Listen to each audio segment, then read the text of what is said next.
हे प्यारे विद्यार्थियों, राम राम, जय श्री कृष्णा, सत श्री अकाल, वड़क्कम, नमस्कार। बच्चों कैसे हैं आप लोग। मिशन 111 में आपका एक बार फिर से स्वागत है और मैं हूं आपका अपना डीजी सर, जो आपको सिखाने आया हूं आज केमिकल काइनेटिक्स के नुस्खे। यस, आज केमिस्ट्री, फिजिकल केमिस्ट्री के अंदर हम बात करेंगे केमिकल काइनेटिक्स। केमिकल काइनेटिक्स जहां पर हम किसी भी केमिकल चेंज के लिए रेट की बात करते हैं, वेलोसिटी की बात करते हैं कि कोई रिएक्शन कितना स्लो चल रहा है और अगर वो स्लो चल रहा है तो उसकी रेट को हम कैसे एनहांस कर सकते हैं, कैसे बढ़ा सकते हैं, या कोई रिएक्शन अगर बहुत तेज स्पीड से चल रहा है तो उसकी स्पीड को हम कैसे कंट्रोल करेंगे, कैसे उसे थामेंगे, इन सब के बारे में चर्चा की जाएगी इस चैप्टर के अंदर। तो आप तैयार हैं? चले शुरुआत करते हैं बेटा केमिकल काइनेटिक्स की। सबसे पहले बात करते हैं इंट्रोडक्शन, है ना। छोटी मोटी बातें कि भैया केमिकल काइनेटिक्स में आखिर हम शुरुआत कैसे करें। तो भैया केमिकल काइनेटिक्स को समझने के लिए, क्योंकि बात काइनेटिक्स की हो रही है, तो हमें जो केमिकल रिएक्शंस हैं उन्हें क्लासिफाई करना पड़ेगा, उन्हें ब्रेकअप करना पड़ेगा according to the speed. Yes, so kinetics मतलब स्पीड होता है, वेलोसिटी होता है। सो केमिकल काइनेटिक्स मतलब वेलोसिटी ऑफ रिएक्शंस, रिएक्शन की वेलोसिटी को, स्पीड को हम स्टडी कर रहे हैं इस चैप्टर के अंदर। तो सबसे पहले हम क्या करेंगे बेटा, क्लासिफाई करेंगे किसको, रिएक्शन को। तो रिएक्शन तीन प्रकार की होंगी, there are three type of reaction. बेटा बेटा होता है, सबसे पहले हम बात कर लेते हैं स्लो रिएक्शन। एक होती है बिल्कुल स्लो, स्लो रिएक्शन जो आज शुरू हो रही है, कई दिनों तक चलती रहती, बहुत स्लो स्लो रिएक्शन है। जैसे कि एग्जांपल के तौर पर रस्टिंग ऑफ आयरन, बहुत स्लो है, आराम आराम से चल रही है, धीरे धीरे धीरे धीरे धीरे धीरे धीरे धीरे, है ना। ऐसे रिएक्शन जो बहुत आज शुरू हुए कई दिनों तक चलते रहते हैं, है ना, ऐसे रिएक्शन को हम बोलते हैं स्लो रिएक्शन। दूसरे जो रिएक्शन हो सकते हैं वो होते हैं एकदम फास्ट, फास्ट रिएक्शन, इंस्टेंट हो जाने वाले, कुछ समय में, कुछ सेकंड्स में हो जाने वाले ऐसे रिएक्शन जो बहुत ही स्पीड से हो रहे हो। जैसे कि न्यूट्रलाइजेशन NaOH और HCl को मिला दिया, दोनों ने झट से क्या बना डाला, NaCl प्लस H2O बना डाला। समझे?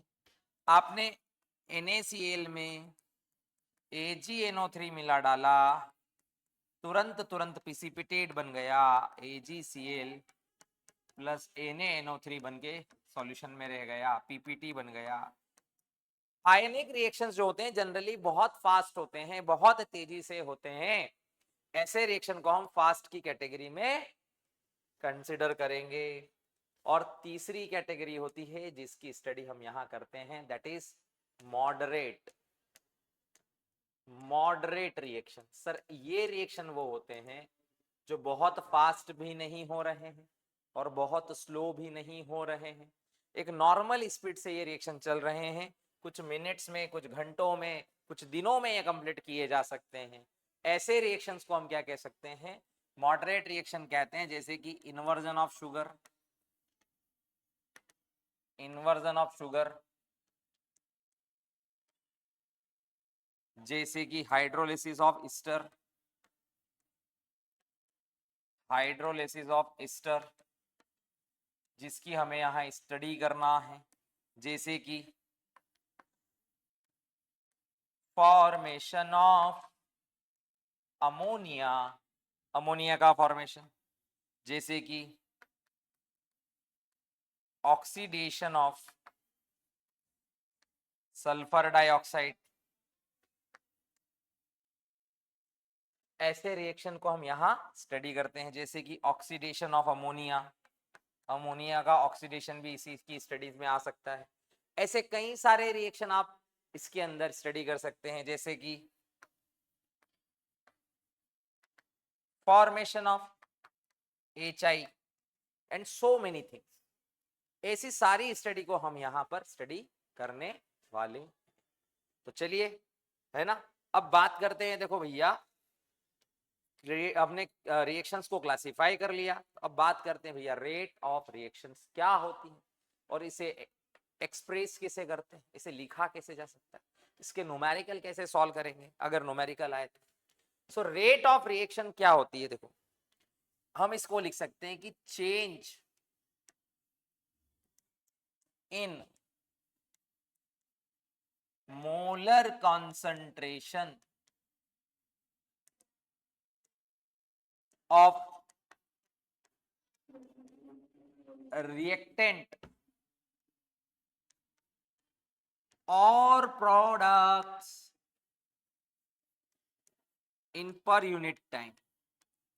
डिंग डिंग डिंग डिंग डिंग डिंग डिंग डिंग डिंग,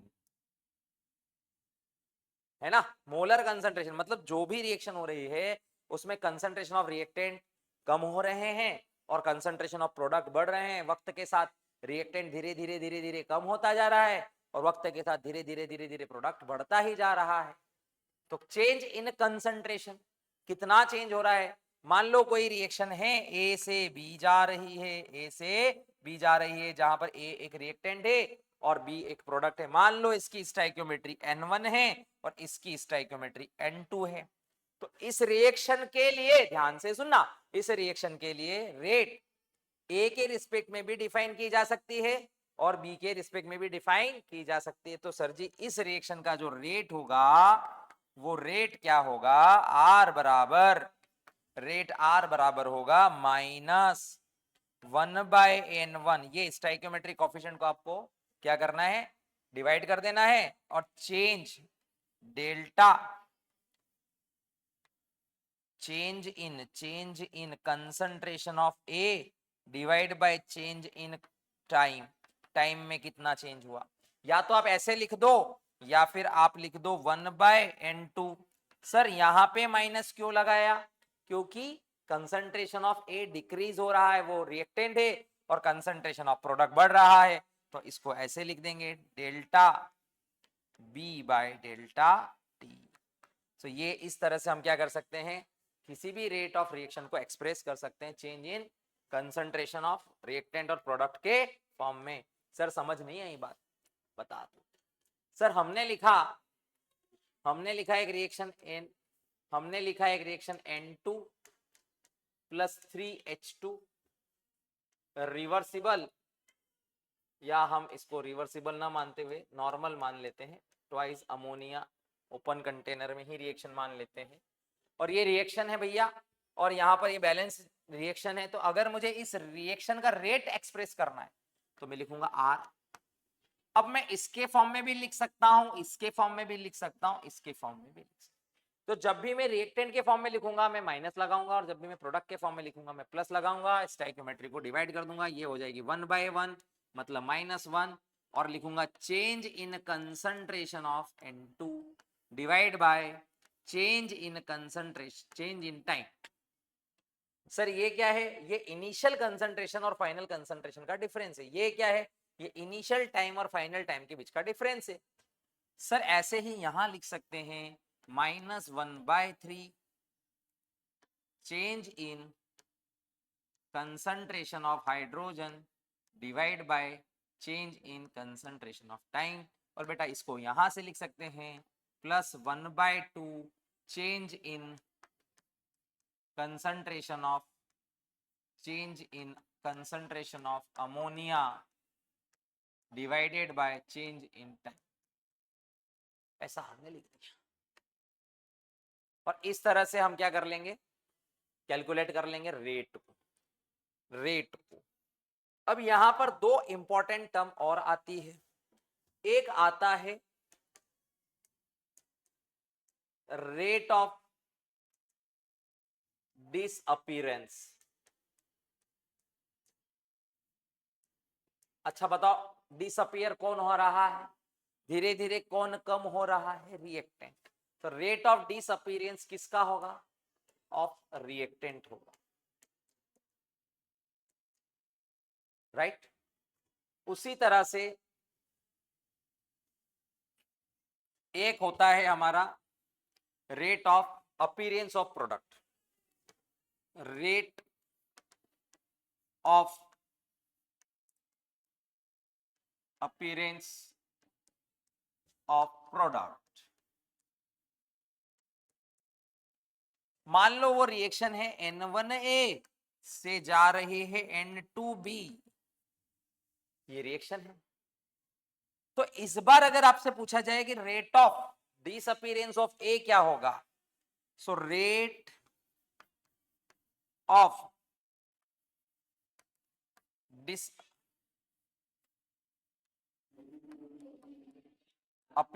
ऑफ ए बराबर हो जाएगा, ये जो है ना इसका कंसंट्रेशन, इसमें स्टोइकियोमेट्री नहीं लेंगे, हम लिखेंगे delta concentration of A divided by delta T. हमने ऐसा लिख दिया। ये जो है ये क्या एक्सप्रेस कर रहा है, change in concentration of A with respect to change in concentration with time, इसे हम कहेंगे डिसअपीयरेंस। ये जो रेट है ये डिसअपीयरेंस की रेट हो जाएगी। बात समझ में आई? यहाँ पे आप माइनस लगा देंगे क्योंकि डिक्रीज हो रहा है कंसंट्रेशन। सिमिलरली ध्यान रखना, रेट कभी भी नेगेटिव नहीं आती है। Rate of appearance of B, अगर ऐसा कोई पूछे तो हम उसे क्या बोलेंगे, प्लस में ही आएगा delta B by delta T. बात समझ में आई? नहीं आई, कोई बात नहीं। अभी जो थोड़ी देर पहले हमने रिएक्शन लिखा उसको मैं एक बार और बोलता हूं और ऐसे लिख देता हूं, और लिखने के बाद आपसे पूछता हूं। देखो, एक तो होगी रेट, एक हो जाएगी रेट, इस पूरी रिएक्शन की रेट, इसके रिस्पेक्ट में भी रेट, इसके रिस्पेक्ट में भी रेट, इसके रिस्पेक्ट में भी रेट।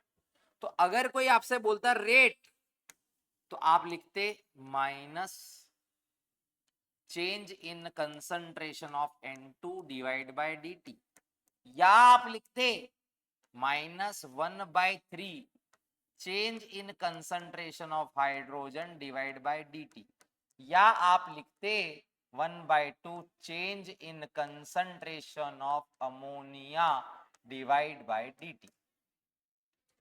पर ये जो इतना सा हिस्सा है, ये जो इतना सा हिस्सा है, इसे कहा जाता है डिसअपीयरेंस, रिएक्टेंट के लिए, और प्रोडक्ट के लिए इसे कहा जाता है अपीयरेंस। सो इसके अंदर माइनस, ये जो है minus change in concentration of N2, ये क्या हो गया, डिवाइड बाय टी, ये कहलाएगा rate of disappearance.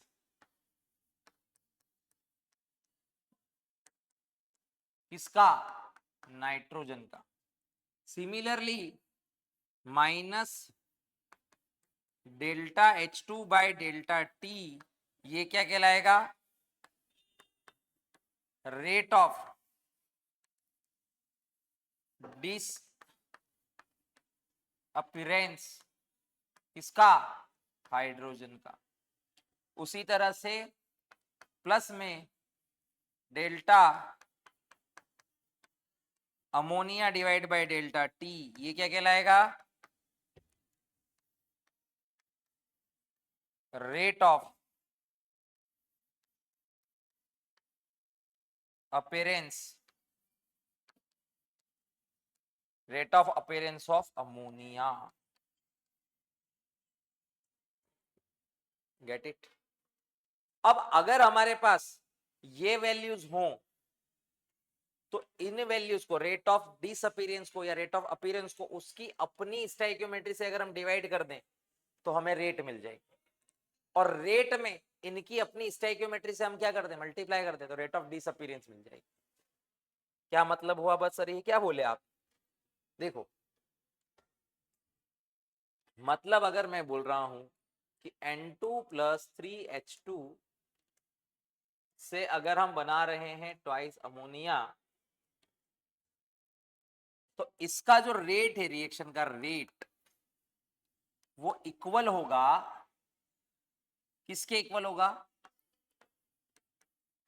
Rate of disappearance. ध्यान से देखना, rate of disappearance of nitrogen.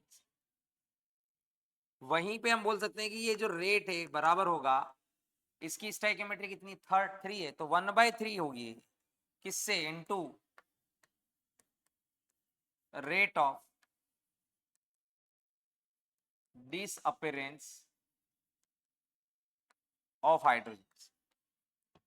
वहीं पे बोलेंगे कि रेट जो है वो किसके बराबर होगी इस रिएक्शन की, 1/2 टाइम्स किसकी, इसकी appearance, rate of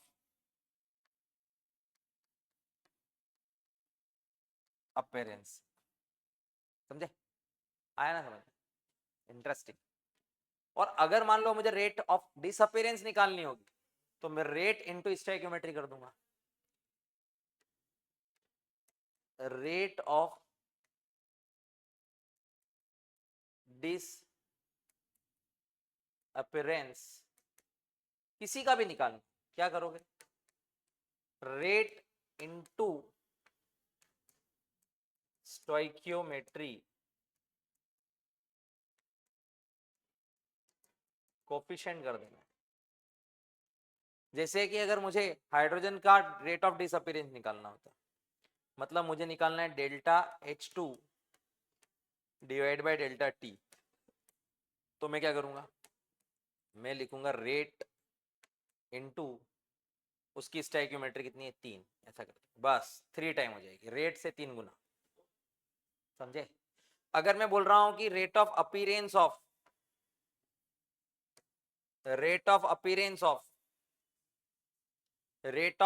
of ammonia निकालना है मुझे, जिसको मैं ऐसा लिखूंगा,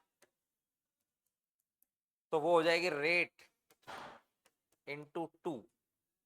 हम डायरेक्ट निकाल सकते हैं ना प्यारे बच्चों, समझदार हो यार, अब तो आ गया आपको। यस, तो चलो आगे बढ़ते हैं और बात करते हैं type of rate of reaction की। यहां पर जो type of rate of reaction है वो 2 प्रकार के हो सकते हैं, एक होता है एवरेज रेट, एक होता है एवरेज रेट, दूसरा होता है इंस्टेंटेनियस।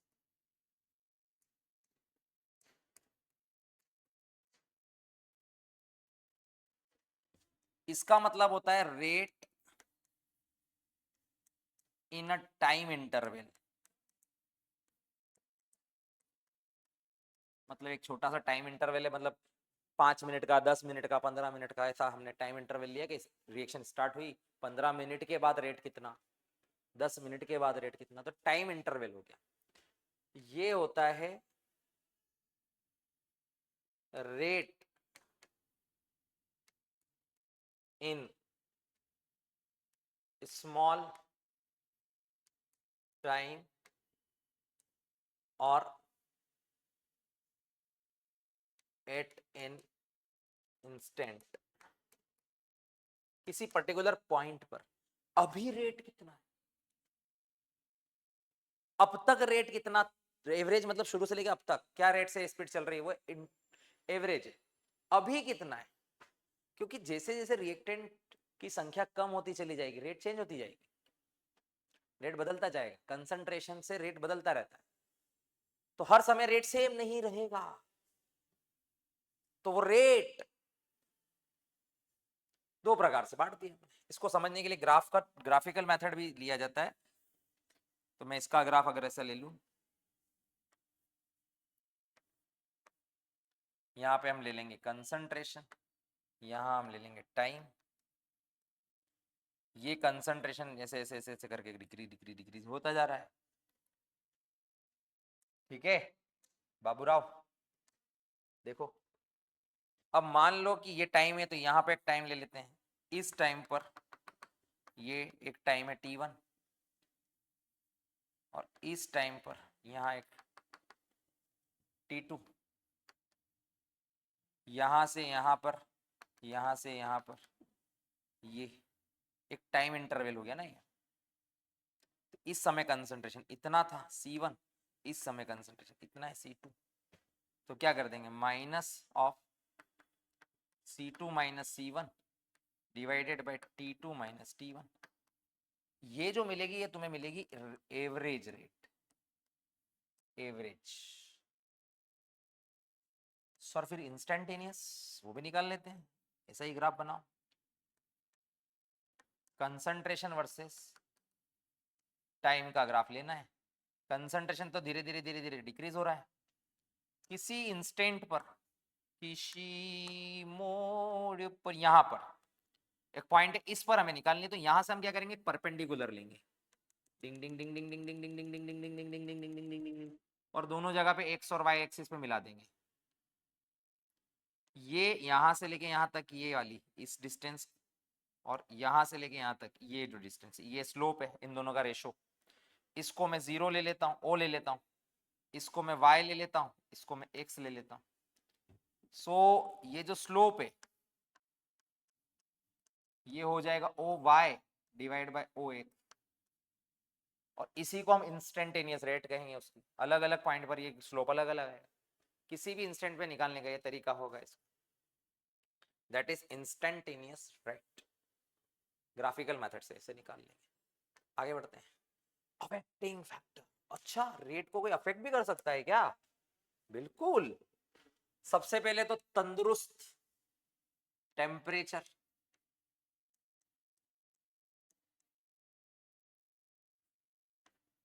टेम्परेचर जनरली टेम्परेचर बढ़ाने से रेट बढ़ ही जाता है, टेम्परेचर बढ़ाएंगे तो रेट इंक्रीज कर जाता है। ऐसा देखा गया है कि अगर 10 डिग्री सेल्सियस टेम्परेचर रेस करते हैं तो रेट जो है लगभग लगभग 2 टाइम्स बढ़ जाती है, लगभग लगभग 2 टाइम्स इंक्रीज हो जाती है, 2 to 3 टाइम्स के आसपास बीच में होती है, जो हम आगे स्टडी करेंगे इसी के बारे में। दूसरा फैक्टर काम करता है नेचर ऑफ रिएक्टेंट कैसा है, फिजिकल स्टेट कैसा है, सॉलिड है, लिक्विड है, गैस है।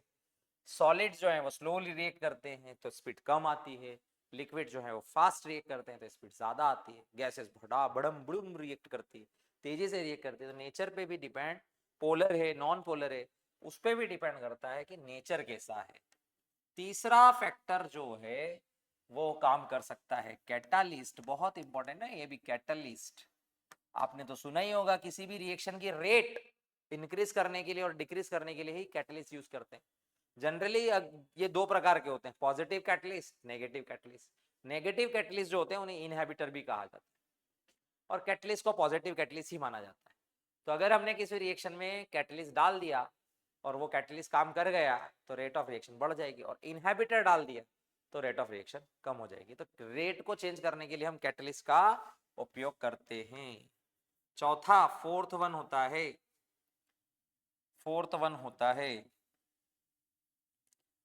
सरफेस एरिया, सरफेस एरिया,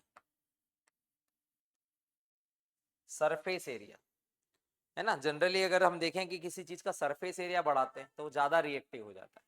किसी भी, जैसे आप रेट ऑफ इवेपोरेशन की बात कर लो, पानी रखा है बर्तन में रखोगे तो धीरे धीरे इवेपोरेट होगा, उसको फैला दो जल्दी जल्दी इवेपोरेट होगा, रेट बढ़ गई ना, यही तो है रेट। तो सरफेस एरिया बढ़ाने से रेट, आप किसी कोयले को ले लो उसे जलाओ और उसका पाउडर बना के जलाओ, पाउडर जल्दी जल जाएगा, सरफेस एरिया बढ़ गया ना।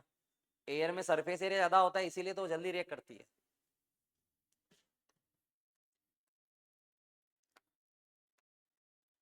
हीट और सनलाइट, कुछ रिएक्शन ऐसी होती हैं जो नॉर्मल रूम टेम्परेचर पे जल्दी रिएक्ट नहीं करती हैं, लेकिन सनलाइट देते हैं उसको तो वो रिएक्ट कर जाती है। जैसे हाइड्रोजन और क्लोरीन का रिएक्शन होता है, जैसे कि क्लोरीनेशन ऑफ मीथेन को हम पढ़ते हैं ऑर्गेनिक केमिस्ट्री में, याद करो, वहां हम सनलाइट का यूज करते हैं फ्री रेडिकल मैकेनिज्म्स में, सनलाइट का यूज करते हैं, या फिर पेरोक्साइड यूज करते हैं जो कैटलिस्ट का काम कर रहा होता है। तो ऑर्गेनिक केमिस्ट्री में हम बहुत सारी जगह पे देखते हैं कैटलिस्ट डालते हैं, हम एसिड के कैटलिस्ट या पेरोक्साइड कैटलिस्ट डालते हैं, है ना, ताकि रेट ऑफ रिएक्शन को क्या करा जा सके, बढ़ाया जा सके। सरफेस एरिया भी काम करेगा, हीट ऑफ सनलाइट भी काम करेगी, प्रेशर भी काम कर सकता है। प्रेशर कंटेनर में अगर हम बहुत पास पास में रखेंगे चीजों को, प्रेशर बढ़ाएंगे, अगर नंबर ऑफ कोलाइजन बढ़ने लगेंगे डंग डंग डंग तो क्या होगा, रेट ऑफ रिएक्शन बढ़ जाएगी, बढ़ सकती है ना। रेट ऑफ रिएक्शन का लेना देना किससे है, जो रिएक्ट करने वाला है या रिएक्टिंग एटमॉस्फेयर से, उस सिचुएशन से। अगर हम किसी तरह से उसकी स्पीड को क्या कर दें, बूस्ट करवा दें, बढ़ा दें, तो उससे क्या होगा, रेट ऑफ रिएक्शन डायरेक्टली क्या हो जाएगी, चेंज हो जाएगी। तो रेट क्या है, और यही समझने वाली बात है कि ये जो रेट है इसको कौन कौन इन्फ्लुएंस कर सकता है। तो चलिए आगे बढ़ते हैं, ये है रेट ऑफ रिएक्शंस के बारे में बात। अब बात करते हैं रेट लॉ की। रेट लॉ क्या होता है ना। और बात करते हैं रेट कांस्टेंट की, ये भी अच्छी बात है। ठीक है सर, रेट लॉ क्या होता है।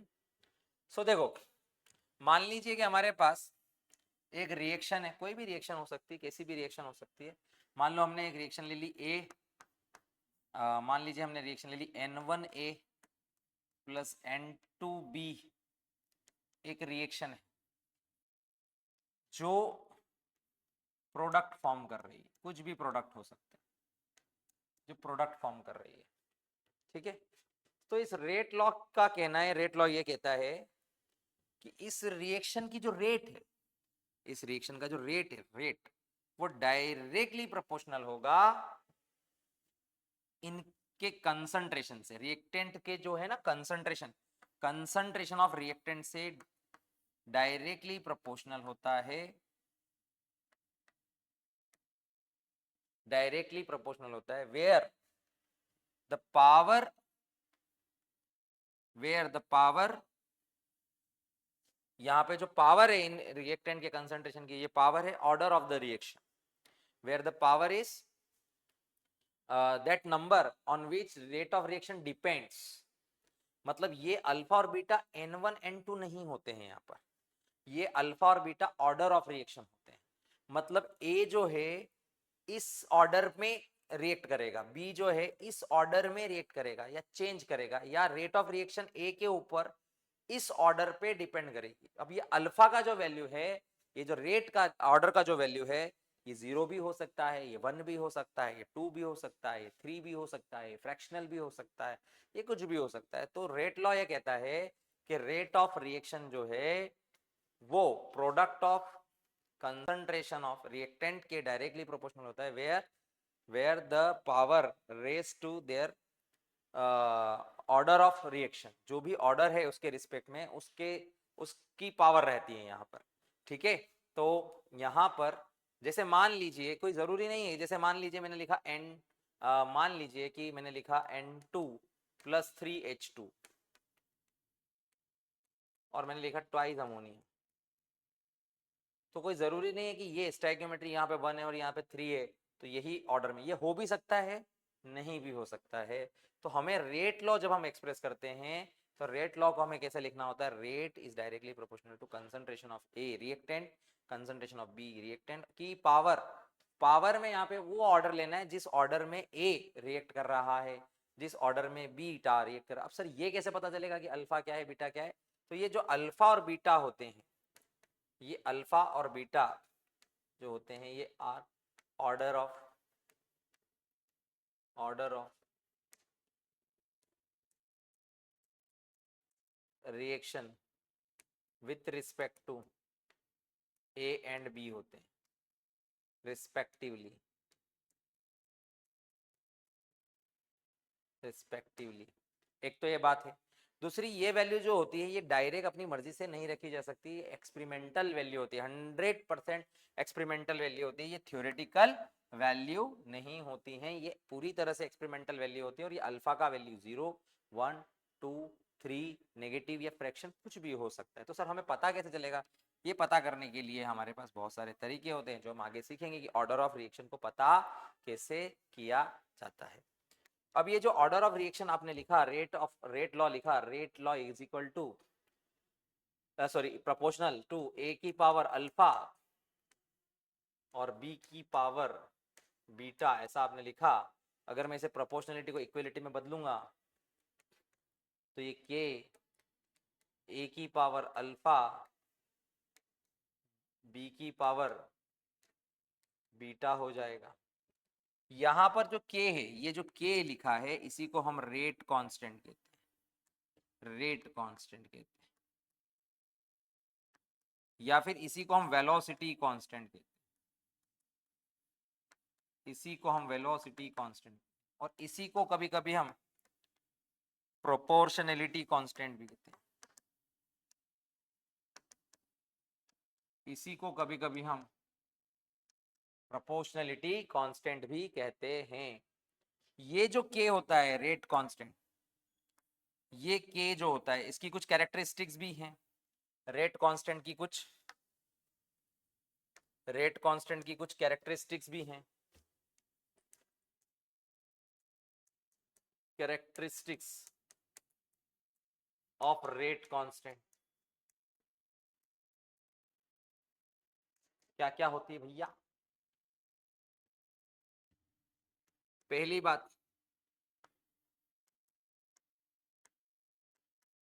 It depends upon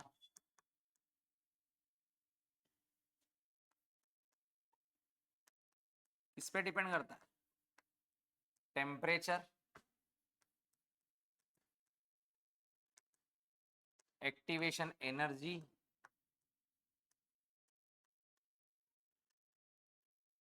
catalyst. दूसरी बात,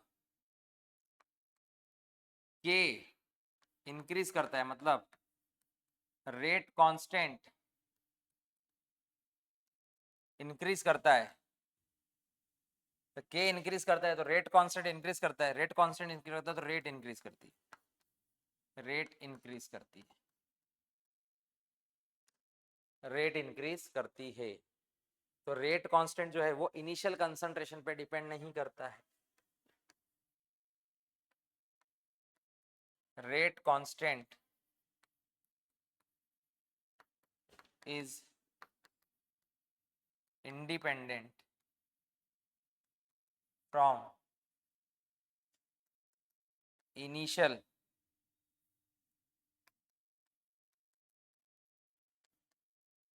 concentration of initial concentration of reactant। शुरुआत में क्या कंसंट्रेशन है इस पे डिपेंड नहीं करता है। और क्या समझ में आना चाहिए? तो मेरे प्यारे प्यारे नन्हे मुन्ने बच्चों, इसी पे हम और चीज लिख लेते हैं। क्या है बात हमारी? सुनना कहानी। Unit of rate and rate constant, दोनों के यूनिट की बात कर लेते हैं। तो बेटा रेट जो होती है, रेट, रेट क्या था? मोलर कंसंट्रेशन और टाइम का रेशो था। सो रेट का यूनिट हो जाएगा मोल पर लीटर। मोल पर लीटर हो गया मोलारिटी की यूनिट, डिवाइड बाय टाइम का यूनिट क्या होता है? सेकंड। तो इसका यूनिट हो गया मोल पर लीटर सेकंड इनवर्स। यही यूनिट है रेट का, फिक्स यूनिट है रेट का। बट रेट कांस्टेंट का यूनिट फिक्स नहीं होता है, रेट कांस्टेंट का यूनिट फिक्स नहीं होता है। रेट कांस्टेंट का यूनिट होता है, देखना, रेट कांस्टेंट का यूनिट होता है के, रेट कांस्टेंट का यूनिट होता है मोल पर लीटर की power 1 minus n second inverse, second inverse time की unit second inverse. Mole per litre 1 minus n, ये वैल्यू जो है n, n क्या है यहाँ पर? ऑर्डर ऑफ रिएक्शन है, ऑर्डर ऑफ रिएक्शन है, ऑर्डर ऑफ रिएक्शन है। रेट n क्या है? ऑर्डर ऑफ रिएक्शन है। So my dear friend, my dear fellow, my dear students, देखो अगर मान लो, अगर मेरे प्यारे बच्चों मान लो अलग अलग टाइप के ऑर्डर ऑफ रिएक्शन होते हैं, सो यहाँ लिख लेते हैं अपन ऑर्डर। मान लो 0 ऑर्डर रिएक्शन है या 1 ऑर्डर रिएक्शन है या सेकंड ऑर्डर रिएक्शन है या थर्ड ऑर्डर रिएक्शन है। यहाँ पे लिख लेते हैं यूनिट ऑफ के। सो माय डियर स्टूडेंट, देखो सबसे पहले माय यूनिट ऑफ के किसके बराबर थी बोलो? मोल पर लीटर की power 1 minus N second inverse. यहाँ अगर मैं 0 रखता हूँ, यहाँ अगर मैं 0 रखता हूँ तो मोल पर लीटर ये आ जाएगा, मतलब मोल पर लीटर सेकंड इनवर्स ऐसा आना चाहिए। अब याद करो यही यूनिट सेम किसकी यूनिट थी? सेम डिक्टो यूनिट किसका था? रेट का भी था। रेट का यूनिट और 0 ऑर्डर रिएक्शन के लिए के का यूनिट सिमिलर होता है। फिर यहाँ देखो जैसे ही ये 0 रखेंगे ये 1 रखेंगे, 1 माइनस 1 0 हो जाएगा। मोल पर लीटर के बाद 0 मतलब 1 हो जाएगा, तो इसका यूनिट क्या बन जाएगा? Second inverse. मतलब सिर्फ टाइम का इनवर्स कोई यूनिट हो तो फर्स्ट ऑर्डर यूनिट है। मतलब यूनिट देखकर आप पहचान सकते हो, अगर मोल पर लीटर दिख रहा है तो 0 ऑर्डर यूनिट है। यहाँ पे मोल पर लीटर नहीं दिख रहा है, सिर्फ सेकंड दिख रहा है, तो ये फर्स्ट ऑर्डर यूनिट है। तो इससे यूनिट देखकर हम ऑर्डर ऑफ रिएक्शन का पता कर सकते हैं। फिर देखो यहाँ पे हमने 2 रखा, ये 2 की वैल्यू यहाँ रख दो, तो ये क्या हो जाएगा? 1 माइनस 2 मतलब -1 हो जाएगा। तो ये यूनिट क्या बन जाएगी? Mole inverse litre second inverse. मतलब ये -1 होने की वजह से ये क्या हो जाएगा? ये मोल पर लीटर है, मोल पर लीटर। तो मोल इनवर्स में हो जाएगा और ये लीटर इनवर्स में था, ये प्लस हो जाएगा। इसी तरह से 3 यहाँ रख दो, तो ये क्या बन जाएगा? मोल की पावर -2 लीटर की पावर 2 सेकंड इनवर्स। तो यूनिट देखकर हमें पहचानना पड़ता है कई बार ऑर्डर ऑफ रिएक्शन। तो देखो जो भी लीटर का यूनिट है ना, उसमें 1 आप ऐड करते जाओ। लीटर के यूनिट में 1 ऐड करो, -1 है +1 कर दो 0 आ गया। यहाँ लीटर का यूनिट 0 है, +1 कर दो 1 आ गया। यहाँ लीटर का यूनिट 1 है, +1 कर दो 2 आ गया। यहाँ लीटर का यूनिट 2 है, +2 कर दो 3 आ गया। तो लीटर के यूनिट को देखकर आप पहचान सकते हो कि ऑर्डर ऑफ द रिएक्शन कौन सा ऑर्डर ऑफ रिएक्शन है। ठीक है, आई बात समझ में? अब बात कर लेते हैं मॉलिक्यूलरिटी की। मॉलिक्यूलरिटी क्या होती है ना? देखो जब भी कोई रिएक्शन रिएक्ट करता है, जब भी कोई रिएक्शन में रिएक्टेंट रिएक्ट करते हैं, तो एक सर्टेन नंबर ऑफ मॉलिक्यूल जो हैं रिएक्शन में रिएक्टेंट के पार्टिसिपेट करते हैं। एक सर्टेन नंबर ऑफ मॉलिक्यूल क्या करते हैं? आपस में कोलाइड करते हैं। तो ये मॉलिक्यूलरिटी क्या होती है? नंबर ऑफ कोलाइडिंग मॉलिक्यूल्स हैं, एट ए टाइम कितने कोलाइड्सन कर सकते हैं, एट ए टाइम कितने मॉलिक्यूल आपस में कोलाइड कर सकते हैं, टकरा सकते हैं, उसकी संख्या को हम क्या कहते हैं? मॉलिक्यूलरिटी कहते हैं। तो ये कंप्लीटली थ्योरेटिकल वैल्यू होती है। मॉलिक्यूलरिटी क्या होती है? Number of molecule at a time collide, ये होती है molecularity. Number of maximum molecule can collide, ये कहलाती है मॉलिक्यूलरिटी। ये पूरी तरह से थ्योरेटिकल है, थ्योरेटिकल टर्म है, थ्योरेटिकल टर्म है। ऑलवेज वैल्यू 1, 2 और 3 होती है मैक्सिमम।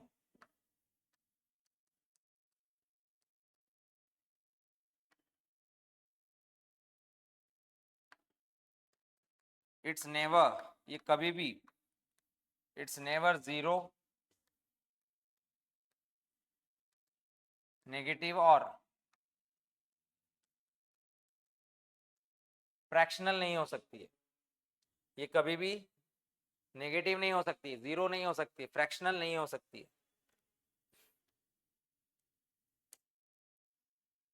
समझे? समझ में आई बात? और क्या नहीं हो सकता है? देखो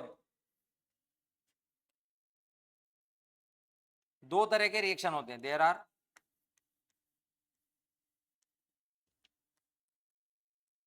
टू टाइप ऑफ रिएक्शन। एक होते हैं एलिमेंट्री रिएक्शन,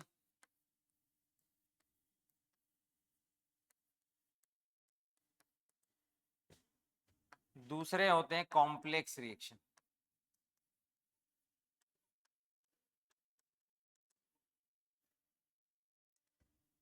ये जो एलिमेंट्री रिएक्शन होते हैं,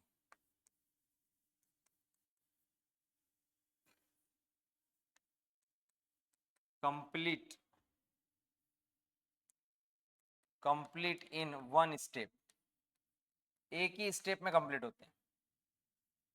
ये जो कॉम्प्लेक्स रिएक्शन होते हैं, complete in more than one step.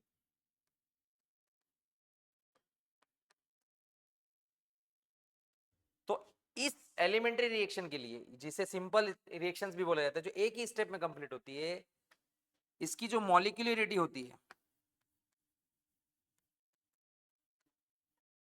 Equal to होती है स्टोइकियोमेट्री ऑफ रिएक्टेंट। जो भी सम ऑफ स्टोइकियोमेट्री होगा रिएक्टेंट का, उसके बराबर हो जाएगी। एग्जाम्पल के तौर पे अगर कोई एक एलिमेंट्री रिएक्शन है, ऐसा लिखा है, देखो ऐसा, ए से एक प्रोडक्ट बना रहा है, तो इसमें आगे एक लिखा हुआ है, तो इसकी मॉलिक्यूलरिटी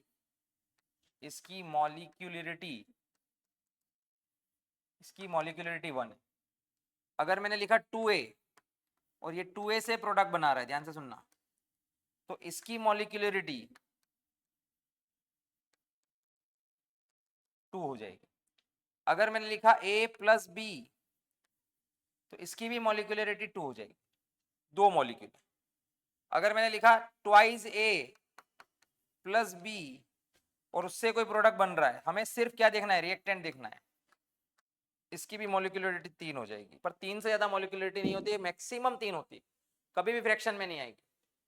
समझे बात? लेकिन कॉम्प्लेक्स रिएक्शन में क्या होता है, each step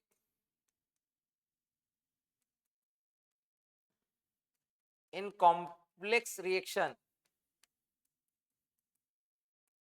is elementary step.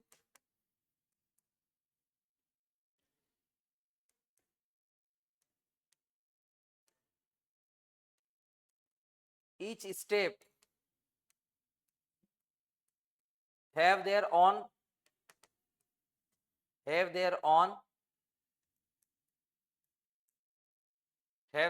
molecularity.